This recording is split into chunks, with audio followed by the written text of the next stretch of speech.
Hi students, मैं संदीप यादव। देखिए, हम रासायनिक प्रगति में रासायनिक अभिक्रिया की दर के प्रकार का अध्ययन कर चुके हैं। तो हमें अध्ययन करना है रासायनिक अभिक्रिया की दर का ग्राफ द्वारा निर्धारण। ग्राफ द्वारा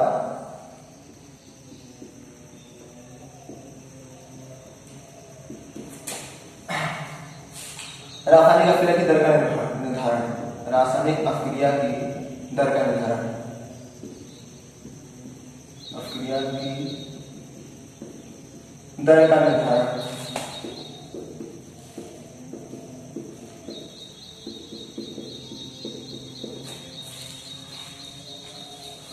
इसमें पहले आते हैं औसत दर।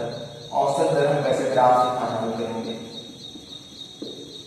जैसे मान लेते हैं ये कोई हमें ग्राफ दिया है और टाइम के साथ जो है, समय के साथ अभिक्रिया की सांद्रता इस ग्राफ के अनुसार बदल रही है। अभिक्रिया की सांद्रता और समय के मध्य ये ग्राफ बना है। कुछ इस तरह ग्राफ मान लेते हैं। इस तरह का ग्राफ हम मान लेते हैं कि टाइम t1 पर जो है वो सांद्रता कितना है। अभिक्रिया की सांद्रता मान लेते हैं वो है C1। टाइम t1 पर अभिक्रिया की सांद्रता कितना है, यहाँ पर C1 है। और हम मानते हैं टाइम t2 पर अभिक्रिया की सांद्रता कितना दी गई है, ये मान लेते हैं C2 है। इस पॉइंट पर क्या है, C2 की सांद्रता। अब उनका औसत दर बराबर क्या होता है, औसत दर इक्वल टू होता है अभिक्रिया के उत्पाद की सांद्रता में प्रथम डेसिमल अंतराल।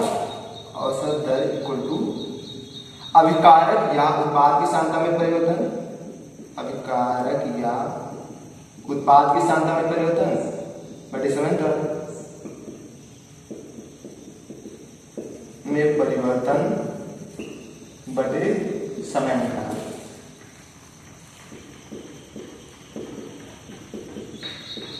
क्यों होता है, तो हो जाएगा R एवरेज इक्वल टू अभिक्रिया की सांद्रता समय t1 पर जो है C1 है, समय t2 पर क्या है, C2 है।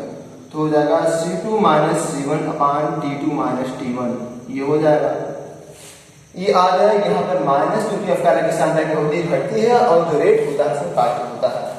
ये आ जाएगा R average equal to minus delta active mass of C upon active mass of minus delta active mass of C upon delta T। ये हो जाएगा औसत दर का फार्मूला। यहां से क्या करेंगे, दोनों सांद्रता का डिफरेंस है, सुबह सांद्रता का डिफरेंस करके भाग दे देंगे। ये होता है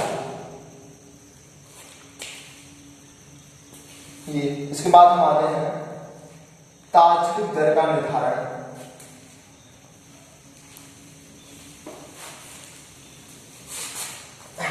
तात्कालिक दर का निर्धारण।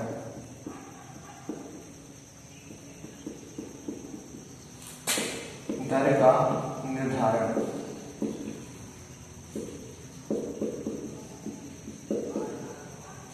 जैसे मान लेते हैं ग्राफ दिया है, टाइम और concentration of reactant. Concentration of reactant के मध्य ग्राफ दिया है। ये ग्राफ है, इस तरह कुछ देख रहे हैं। हमें क्या करना है, time t equal to t पर, क्या है, time t equal to t पर क्या करना है, हमें यहां पर तात्कालिक दर का निर्धारण करना है। हम क्या करेंगे, जो ये ग्राफ है उसका हम स्लोप ज्ञात कर लेंगे। स्लोप इस ग्राफ का p बनवाते हैं, इसके रिस्पेक्ट में पॉइंट टाइम t के रिस्पेक्ट में इस ग्राफ का जो पॉइंट है वो p है। तो ये तात्कालिक दर R इज इक्वल टू क्या होता है, ये होता है सांद्रता है ना अभिक्रिया, ये हो जाएगा minus D active mass of R, अभिक्रिया की सांद्रता मान लेता पॉइंट D। ये हुआ ना, रिएक्टेंट है तो मान लेगा, रिएक्टेंट R वाला रिएक्टेंट ये है आर स्टैंडर्ड इक्वल टू ये हो जाएगा टाइम के रिस्पेक्ट में रिएक्टेंट की सांद्रता का डेरिवेटिव ये है। तो यहां पर ये आ जाएगा, ये हम क्या करेंगे, इस यहां पर इस पॉइंट पर हम स्लोप फाइंड आउट कर लेंगे। दैट सेम ही आएगा, डेरिवेटिव की स्लोप होता है अपना जो थीटा है, तो ये क्या हो जाएगा इक्वल टू tan थीटा के, और यही इक्वल टू किसके होगा, मान लेते हैं अगर यहाँ पर ये A है और यहाँ पर ये B है, तो क्या होगा, यहाँ पर ओरिजिन है, ओरिजिन यहाँ पर एक पॉइंट मिल रहा है, यहाँ पॉइंट मिल रहा है, तो क्या होगा, आ जाएगा आर इंस्टैंटेनियस इक्वल टू ये, या फिर इसमें बढ़ा देते हैं, ये हो जाएगा इक्वल टू OA/OB, ये होगा R instantaneous equal to same ये ग्राफ हो जाएगा इसका।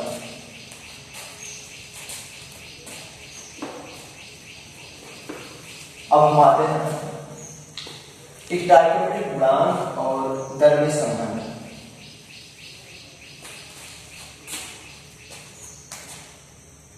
स्टोइकोमेट्रिक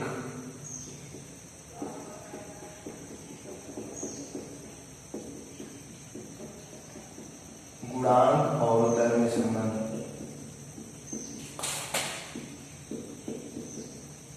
दर में संबंध, जैसे मान लेते हैं कोई रिएक्शन है, मैंने आपको दिया, ये में दिया है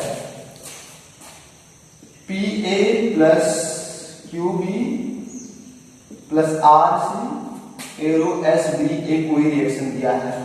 हमें क्या करना है, अपक्रिया की दर और स्टोइकोमेट्रिक गुणांक में संबंधित। स्टोइकोमेट्रिक गुणांक क्या होता है, किसी संतुलित समीकरण में किसी अपकारक या उत्पाद के पहले लिखे गए पूर्णांक संख्या को हम क्या कहते हैं, स्टोइकोमेट्रिक गुणांक कहते हैं। यहाँ पर A का स्टोइकोमेट्रिक गुणांक P है, Q का स्टोइकोमेट्रिक गुणांक, B का स्टोइकोमेट्रिक गुणांक Q है, और अपकारक C का स्टोइकोमेट्रिक गुणांक R है, और उत्पाद D का स्टोइकोमेट्रिक गुणांक S है।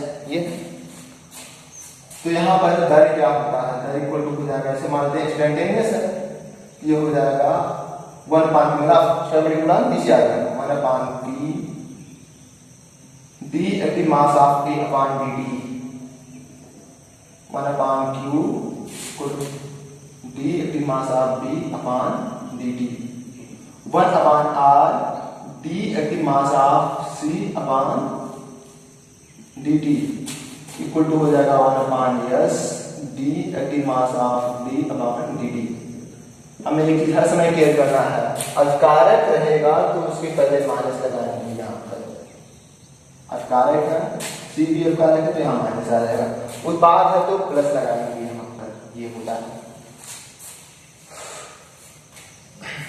अच्छा ये क्या है,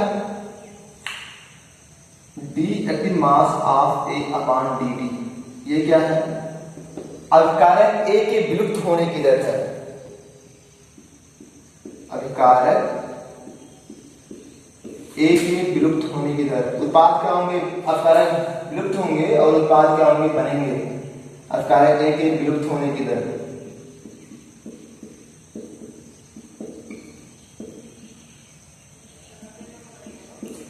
और ये d active mass of B/dt, ये क्या है, अपकारक B के विलुप्त होने की दर, अपकारक B के विलुप्त होने की दर से डॉट, और d active mass of C/dt, ये क्या होगा, अपकारक C के विलुप्त होने की दर। लिख देते हैं एक बार, विलुप्त होने की दर, विलुप्त होने की दर, और ये d active mass of D/dt, ये क्या है, उत्पाद D के बनने की दर, उत्पाद D के बनने की दर, rate of formation of D.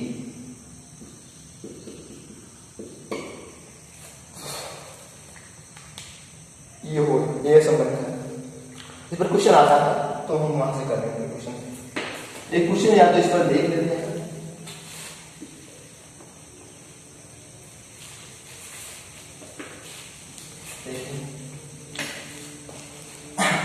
मान लेते हैं कोई समीकरण है, माना क्वेश्चन है समीकरण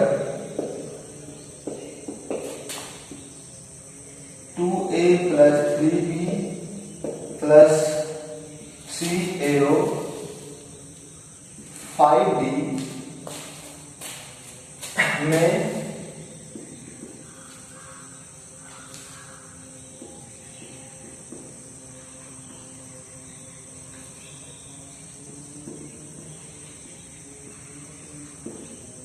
अवकारक की सांद्रता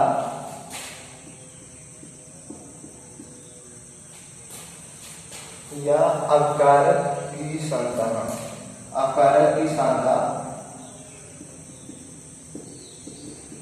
t = 5 पर यहां पर कर लेते हैं कि दर समीकरण के अवकारक ए के विलुप्त होने की दर, के विलुप्त होने की दर 3 मोल प्रति लीटर प्रति सेकंड है। मोल प्रति लीटर प्रति सेकंड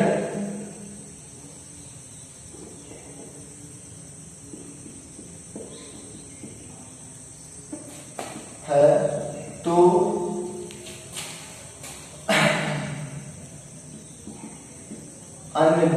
अन्य बी, सी और डी के, बी सी के विलुप्त होने की दर बताइए, विलुप्त होने की दर तथा डी के बनने की दर बताइए, के बनने की दर बताइए। ये क्वेश्चन है हमारा, मान लेते हैं। अच्छा, हमें संबंध क्या पता होता है?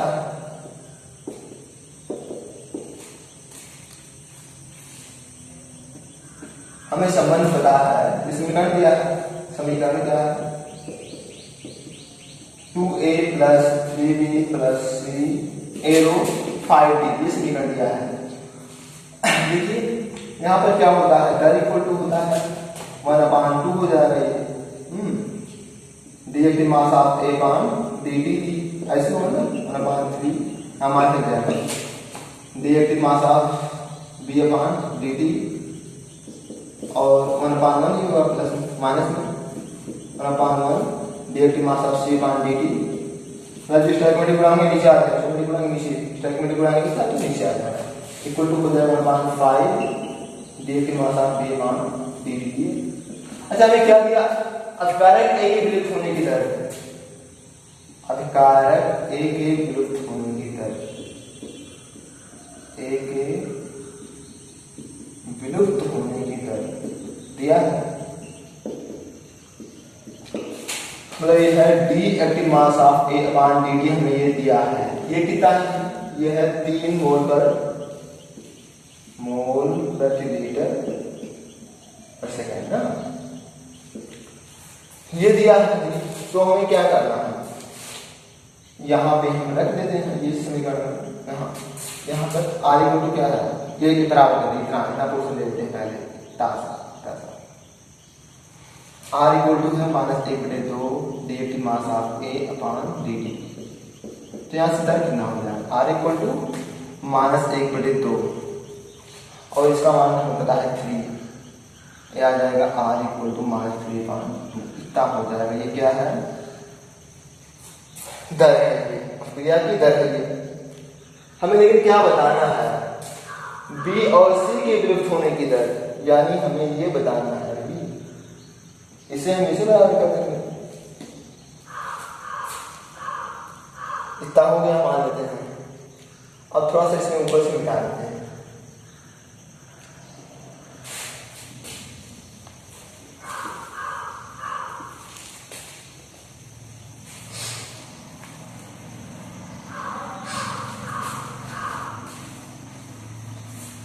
देखिए ये है, इस समीकरण पे आ जाते हैं। r इक्वल टू इसे बराबर कर देते हैं। तो r इक्वल टू क्या है, ये -1/3 dt मास ऑफ b मान dt। या r का मान कितना पता हमें, -3/2 आ जाएगा -1/3 dt मास ऑफ b मान dt। कितना आ जाएगा, तो छात्र करते हैं इसे, dt मास ऑफ b मान dt इक्वल टू ये हो जाएगा 9/2 यानी 4.2 मोल प्रति लीटर इंटू सेकंड इनवर्स। ये हो जाएगा आंसर। ये क्या है, उत्पाद अभिकारक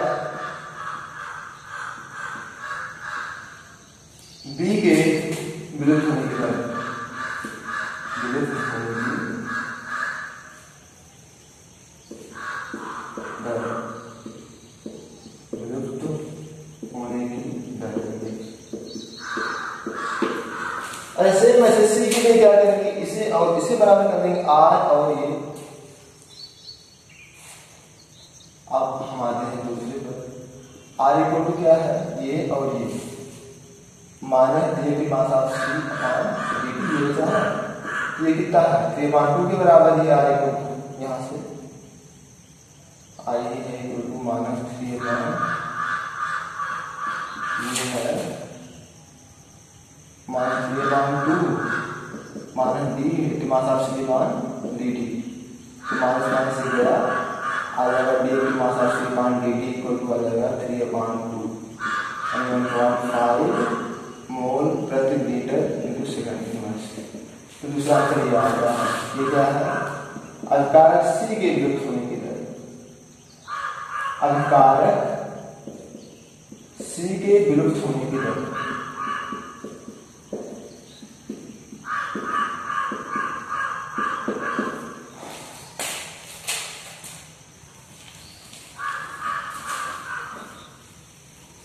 सेम है, और वहां से देख लेंगे अगला क्या आएगा। r इक्वल टू क्या था, 1/5 dt mass of b upon t upon dt। तो क्या इसका मान है 3/2 माइनस में 1/5 dt mass of b upon dt। जिसे ध्यान में कर देते हैं, dt mass of b upon dt equal to हो जाएगा ये -15/2। ये आ जाएगा -7/5 मोल प्रति लीटर इंटू सेकंड इनवर्स। तो है उत्पाद डी के बनने की दर, उत्पाद डी के बनने की दर इक्वल टू है ये 7.5 मोल प्रति लीटर इंटू सेकंड इनवर्स। ये इसके बाद हम आते हैं द्रव्य अनुपातिक क्रिया का नियम क्या होता है। ये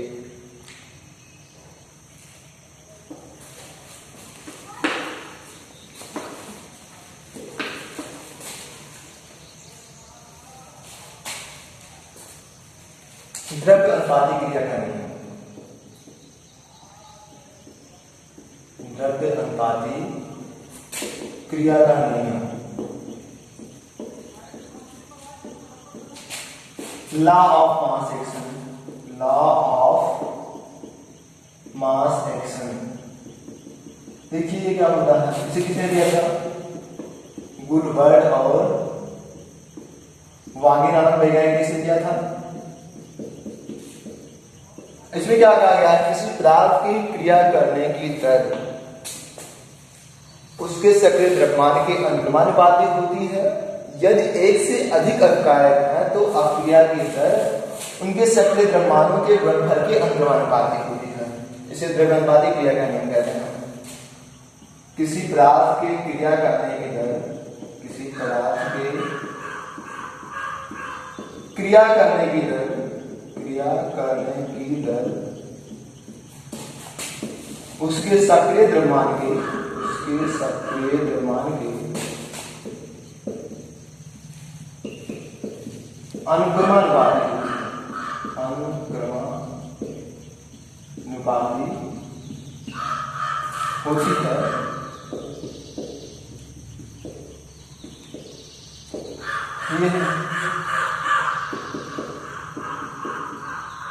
यदि एक से अधिक अभिकारक हो, यदि एक से अधिक अभिकारक हो,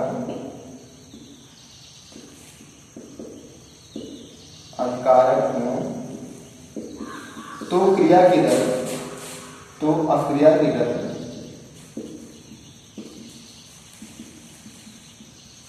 उनके सक्रिय द्रव्यमानों के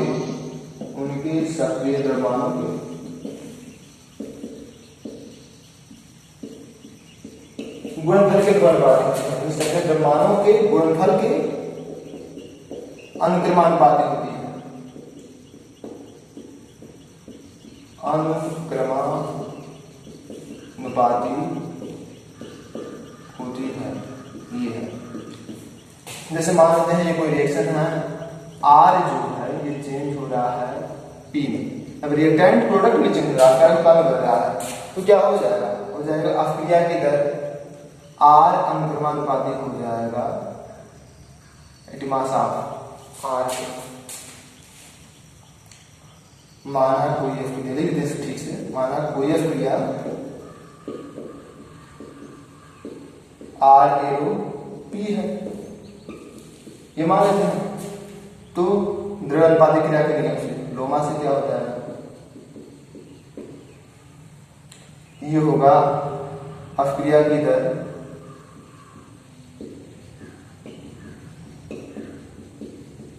आर डायरेक्ट हो जाएंगे मास ऑफ अनुक्रमानुपाती होता है ना, आ जाएगा R equal to K active mass of are, ये हो जाएगा। यहाँ के क्या है? ये के इक्वल टू है वेग स्थिरांक,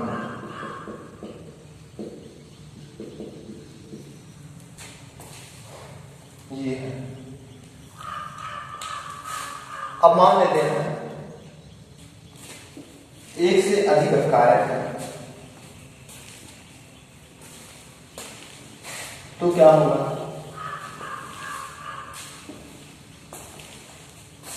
यदि माना कोई अभिक्रिया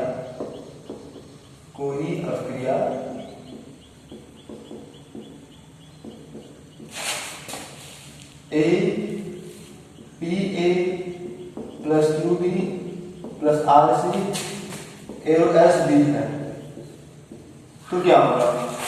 लोमा से क्या हो जाएगा? लोमा से अभिक्रिया की दर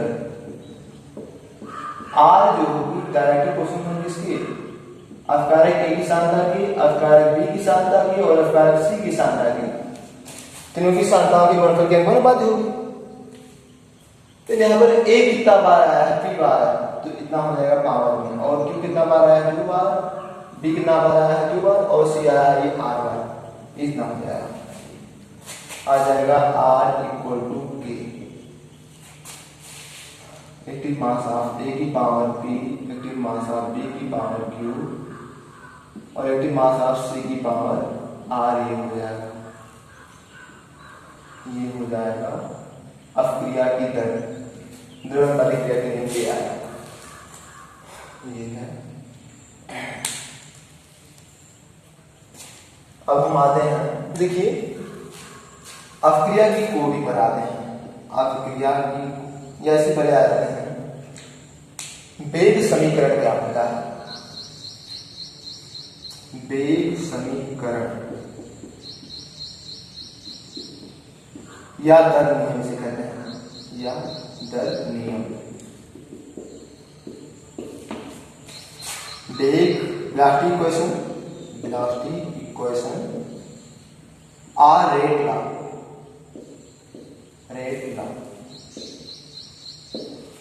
ये क्या होता है?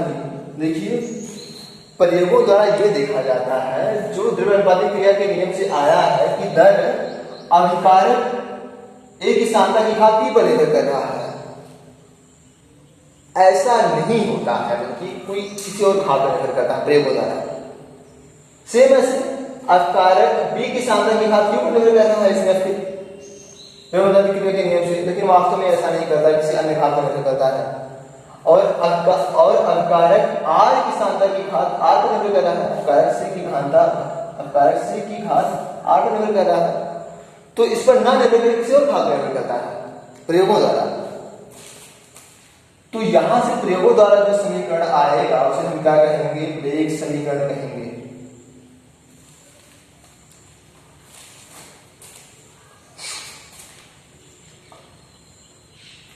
प्रयोगों द्वारा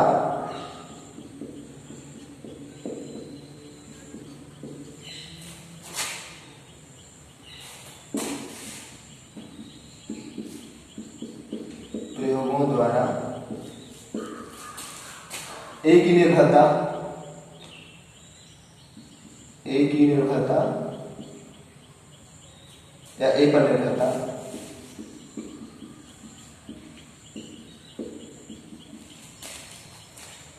मान लेते हैं एक्स पर, बी पर निर्भरता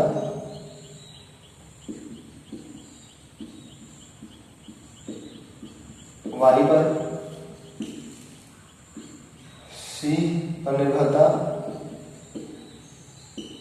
ये मान लेते हैं जेड पर है। तो आ जाएगा, ये आ जाएगा R equal to K active mass of A की पावर कितना हो जाएगी, x active mass of A की पावर वाई और एक्टिव मास ऑफ सी की पावर जेड, ये है इसमें निर्भर करेगा। तो इस प्रकार जो समीकरण आया उसे हम क्या कहेंगे, वेग समीकरण कहेंगे। जो प्रयोगों द्वारा निर्भरता को व्यक्त करेगा उसे हम क्या कहेंगे, वेग समीकरण कहेंगे। परिभाषा क्या होती है, वह समीकरण जो कि प्रयोगों द्वारा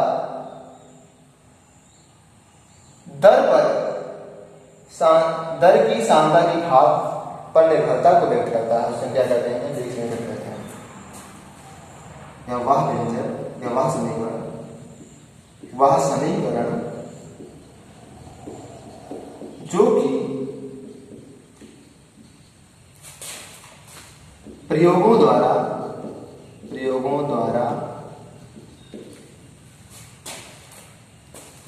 अभिकारक की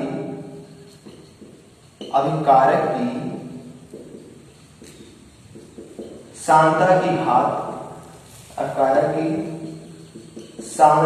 घात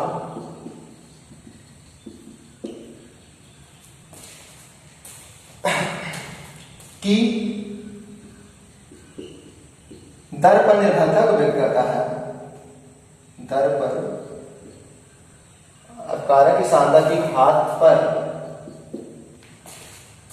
दर की निर्भरता को व्यक्त करता है,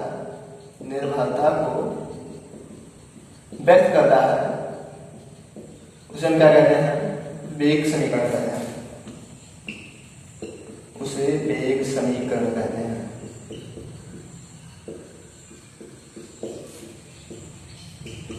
ये है। अब हम आ जाते हैं अपक्रिया की कोटि पर, ऑर्डर ऑफ रिएक्शन पर। खटाक से पढ़ते हैं।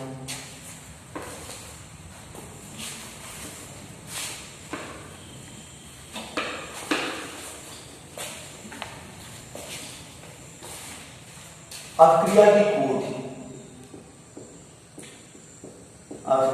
की कोटि क्या है, ऑर्डर ऑफ रिएक्शन।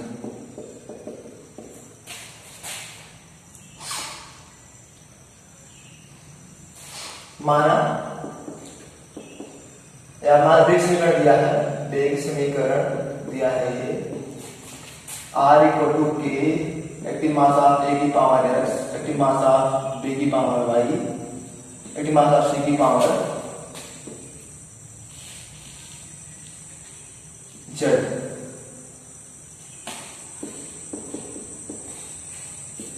देखिए अब वेग समीकरण में जो है, जो एक्स है, जो पावर एक्स है, इसे हम क्या कहेंगे, अभिकारक ए के सापेक्ष अपक्रिया की कोटि कहेंगे। और जो वाई है उसे कहेंगे अभिकारक बी के सापेक्ष अपक्रिया की कोटि। और जो जेड है उसे हम क्या कहेंगे, अभिकारक सी के सापेक्ष अपक्रिया की कोटि। x इक्वल टू क्या हो जाएगा, अभिकारक a के सापेक्ष अभिक्रिया की कोटि, अभिक्रिया की कोटि। और जो y से हम क्या कहेंगे, अभिकारक b के सापेक्ष अभिक्रिया की कोटि, अभिकारक b के सापेक्ष अभिक्रिया की कोटि, b के सापेक्ष अभिक्रिया की कोटि।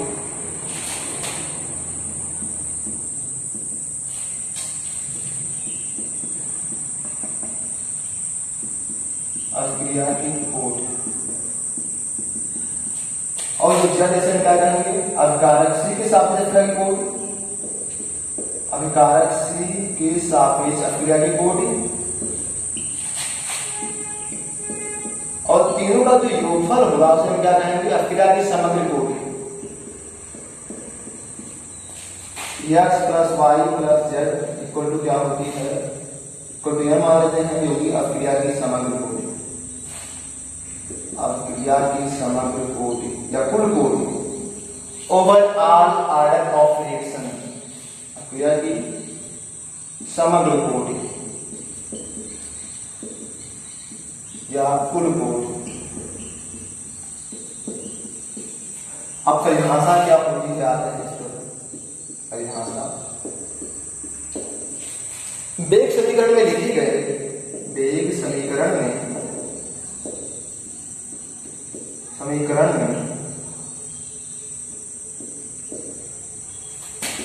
लिखे गए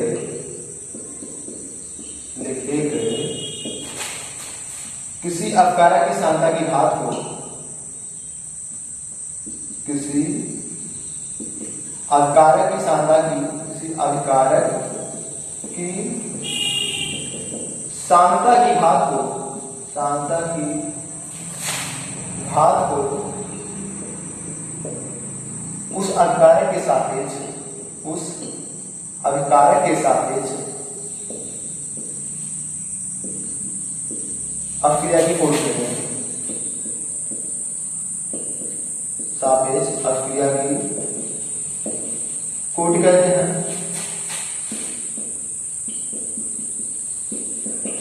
तथा सभी अभिकारकों की सांद्रताओं की घातों के योगफल को, सभी अभिकारकों की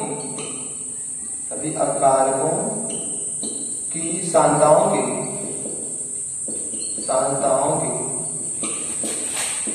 घातों के योगफल को, घातों के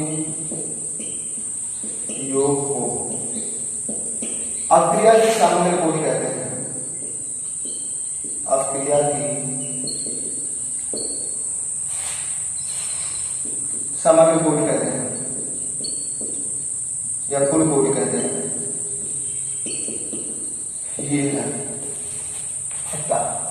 इसके बाद आते हैं, देखो जब n का मान यहां पर आ जाएगा 0, उसे हम क्या कहेंगे, शून्य कोटि की अभिक्रिया, शून्य कोटि की अभिक्रिया, मतलब तीनों का योगफल x plus y plus z equal to n equal to 0 है, तो उसे कहेंगे शून्य कोटि की अभिक्रिया। और जब n का मान आ जाएगा 1, उसे हम क्या कहेंगे, प्रथम कोटि की अभिक्रिया, प्रथम कोटि की अभिक्रिया।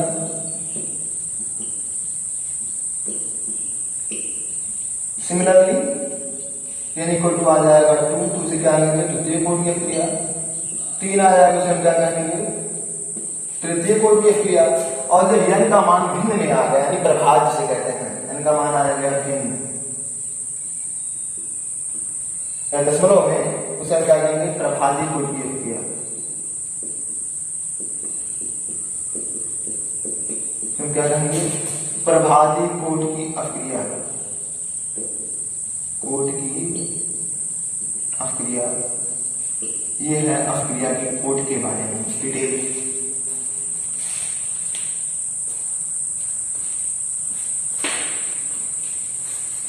तो हम इस पर एक क्वेश्चन कर रहे हैं तुरंत ही, खराब से देखते हैं। क्वेश्चन है किसी अक्रिया का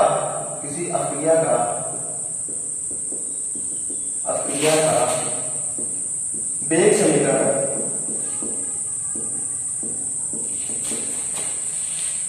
R equal to K active mass of A की पावर 2 और एक्टिव मास ऑफ बी की पावर 1 है,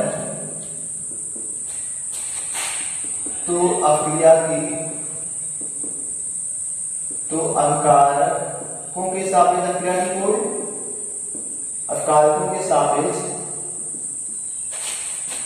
अक्रिया की कोण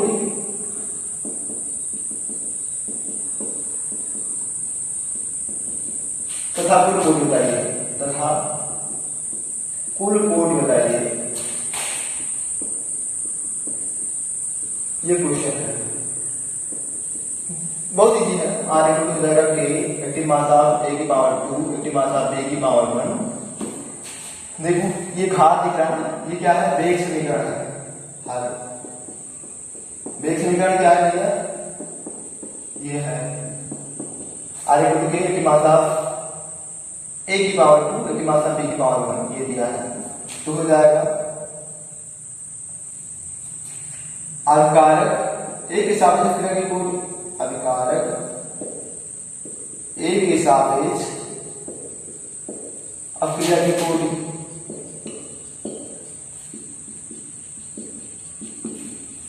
ये कितना होगी भाई, यानी वेग समीकरण में जो अवकारक के साथ लगी घात है, ये हो जाएगी इक्वल टू 2 की। अवकारक बी के सापेक्ष अक्रिया की कोण कितना होगी, अभिकारक बी के सापेक्ष अक्रिया की कोण,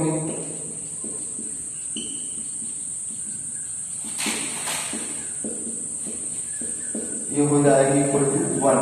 बी की घात कितना है, 1 है। अच्छा कुल कोण, अक्रिया की समग्र कोण या कुल कोण, अक्रिया की कुल कोण क्या होगी, ये होगी a2 + 1 इक्वल टू 3, यानी आगे 3, यानी ये क्या है, तृतीय कोट की अक्रिया है, तृतीय कोट की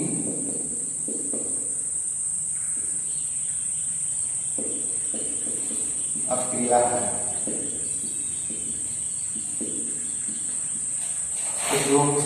क्रिया तृतीय कोट की क्रिया है। ये है क्वेश्चन के बारे में।